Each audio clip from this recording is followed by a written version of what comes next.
Hello everyone, welcome to start step school Beawar. आज हम हिंदी में पाठ 7 भरत मिलाप रामायण एक प्रसंग है जिसके बारे में हम आज पढ़ेंगे। देखिए, अयोध्या के प्रतापी राजा दशरथ की 3 रानियां थीं। इन रानियों में 4 सुंदर पुत्र को जन्म दिया।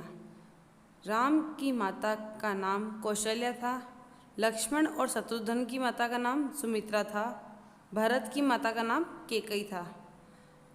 चारों भाइयों में अत्यधिक स्नेह था।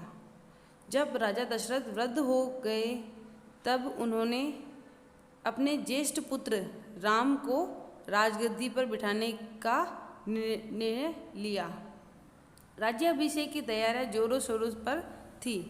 उसी समय कैकेयी अपने पति दशरथ के पास पहुंची। उसने राजा दशरथ से अपने पुत्र भरत को राजगद्दी तथा राम को 14 वर्षों का वनवास देने का वर मांग लिया। राजा दशरथ ने कैकेयी को समझाने की बहुत कोशिश की।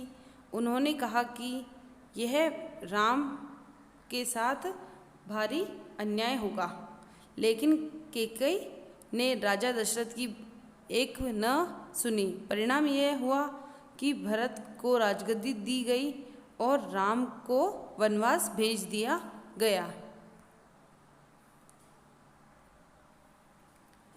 आज्ञा अनुसार राम वनवास चले गए। उनके पास उनके छोटे भाई लक्ष्मण और पत्नी सीता भी थी। जब राम को वनवास दिया गया उस समय भरत ननिहाल में गए हुए थे। राम को वन में भेजने के दुख से राजा दशरथ की मृत्यु हो गई। ननिहाल से लौटने पर जब भरत को राम के वन जाने और पिता की मृत्यु का समाचार मिला तो वह बहुत दुखी हुए। उन्होंने अपनी माता को बहुत कोसा और कहा कि तुच्छ सी राजगद्दी के लिए तुमने इतना बड़ा अन्याय किया। ये राजगद्दी पर बैठने के लिए तैयार नहीं हुए। वे राम को घर लाने के लिए वन में चित्रकूट पहुँचे, जहाँ उसे समय राम, सीता और लक्ष्मण ठहरे हुए थे। भरत ने राम से अयोध्या वापस चलने के लिए विशेष आग्रह किया, लेकिन राम पिता की आज्ञा का उल्लंघन करने को तैयार नहीं हुए।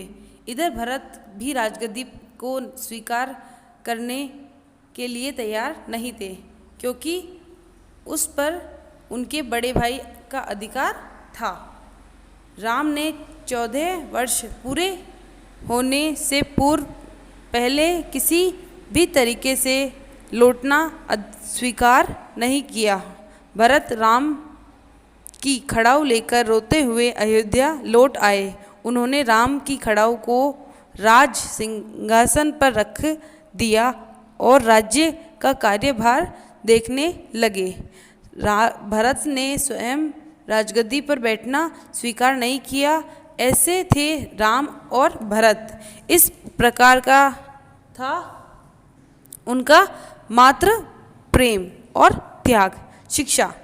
इस पाठ से हमें यह शिक्षा मिलती है कि आज्ञा पालन, भ्रातृ प्रेम तथा त्याग की शिक्षा मिलती है।